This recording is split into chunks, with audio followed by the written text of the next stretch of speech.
इंसानों में इंजॉय करने की सलाहियत फितरी तौर पर मौजूद होती है और ये जो इंसानों में इंजॉय करने की सलाहियत है, इंसान इससे अपनी कोताहियों की वजह से महरूम हो सकता है। मिसाल के तौर पर कोई शख्स है, कोई चीफ़ एग्जेक्टिव है या कोई ऐसा बंदा है जो कि ज़िंदगी में काफ़ी काम कर रहा है और वो बेइंतहा काम कर रहा था कि उसे वर्कोहलिज़म का सामना है, तो उसकी जो इंजॉय करने की सलाहियत है वो नीचे आ जाएगी। क्योंकि अगर हम अपना रात की नींद को पूरा नहीं करेंगे, अगर हम एक्सरसाइज नहीं करेंगे, अगर हम डाइट सही नहीं लेंगे और हमारे रिलेशनशिप इर्द गिर्द ठीक नहीं होंगे या हम स्ट्रेस में मुब्तला होंगे, तो हमारी इंजॉय करने की सलाहियत मुतासर हो जाएगी। इसीलिए आपने देखा होगा कि बहुत से लोग इंजॉय करने के लिए उनको पहले कुछ उससे इक़दामात करने पड़ते हैं, कुछ प्री रिक्विजिट्स है। मिसाल के तौर पर लोग म्यूज़िक को एंजॉय करने के लिए पहले चरस पीना पसंद करते हैं,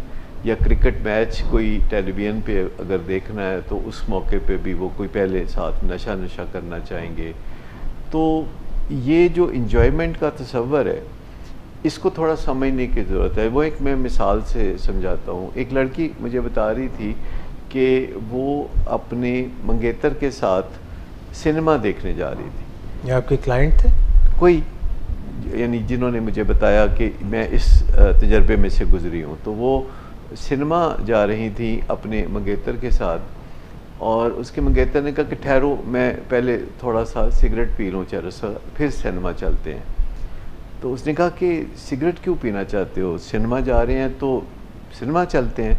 उसने कहा कि नहीं, जब मैं ये सिगरेट पीऊँगा तो मैं सिनेमा जाके मूवी को ज़्यादा एंजॉय करूँगा। तो लड़की ने कहा कि अगर तुम मूवी को और मेरे साथ को एंजॉय नहीं कर सकते तो फिर मुझे तुम्हारे साथ सिनेमा नहीं जाना, फिर तुम सिगरेट पियो और सिनेमा चले जाओ। और उसके बाद उस लड़की ने बताया कि उसने अपना इरादा उसको लाइफ पार्टनर बनाने का मुनक़ता कर दिया, मनसूख कर दिया। तो आप यूँ सोचें कि जो लोग ड्रग्स इस्तेमाल करते हैं और ड्रग्स के इस्तेमाल के बगैर ना वो किसी की कंपनी को एंजॉय कर सकते हैं, ना वो कोई मूवी एंजॉय कर सकते हैं, ना कोई डिनर या पार्टी एंजॉय कर सकते हैं, तो आप यूँ समझ लें कि उनकी जो एंजॉय करने की सलाहियत है वो कुंद हो गई है।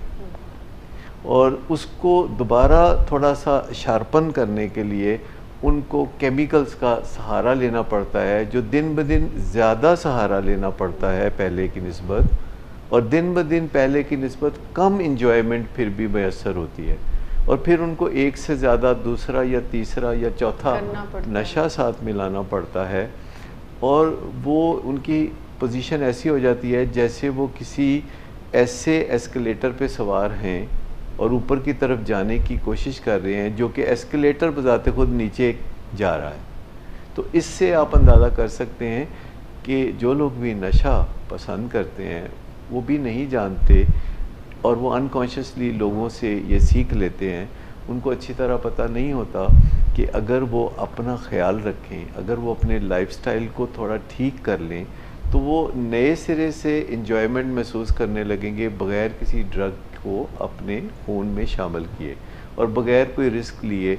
और जब लोग नशा छोड़ना चाहते हैं तो उनके लिए भी यही रास्ता होता है कि वो आहिस्ता आहिस्ता अपने लाइफस्टाइल को बेहतर बनाएं, जिसमें नींद को, एक्सरसाइज को बड़ी फ़ौक़ियत हासिल है, फिर उनकी डाइट सही होनी चाहिए, फिर इर्द गिर्द के लोगों के साथ ताल्लुकात, और अपनी सर्टन जो फीलिंग्स हैं उनको बेहतर बनाने की ज़रूरत होगी। जैसे एक एटीट्यूड है, यानी जिसे एटीट्यूड ऑफ ग्रैटिट्यूड कहते हैं, अगर वो अपने अंदर लाना चाहेंगे तो उससे उनको इंजॉयमेंट ज़्यादा महसूस होने लगेगी। हत्ता कि जो लोग फ्रेश होते हैं और जिनकी लाइफस्टाइल ठीक होता है तो वो कुछ भी ना कर रहे हों तो वो एंजॉय कर रहे होते हैं। उनको लो फील वैसे होती नहीं हो, जो आप एक बेसिक लाइफस्टाइल की बात करें, अगर कोई फॉलो कर रहा है तो उनको ज़रूरत नहीं है, नेचुरल हाई वो उनके लिए हर दिन। और सर पार्टीज़ की जो बात की तो ऐसी ड्रग्स ले रहे होते हैं कि जो उनकी मेंटल हेल्थ पर बहुत बुरे असरात डाल रहे होते हैं। मतलब ये जो क्रिस्टल मेथ है तो ये तो बराह रास्त ब्रेन टॉक्सिक केमिकल है, और ये सिंथेटिक केमिकल है जो बड़ी आसानी से दुनिया के हर मुल्क में अब लोग बना लेते हैं।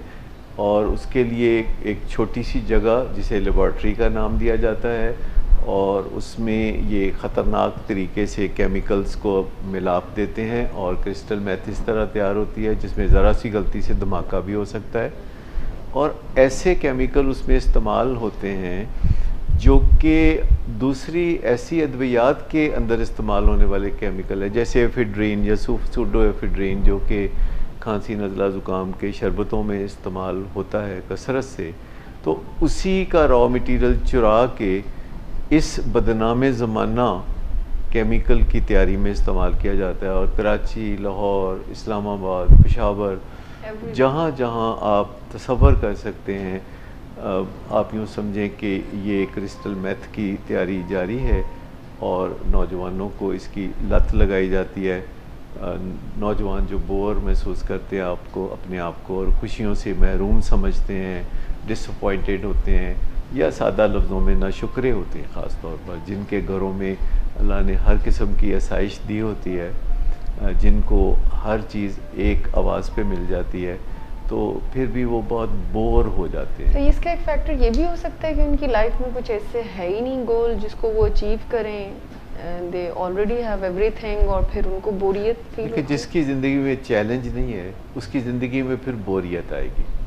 अब याद रखें कि दुनिया में अगर हमें बोरियत को किल करना है तो हमें कोई गोल सेट करना होगा जो रीज़नेबली मुश्किल लेकिन अचीवेबल हो।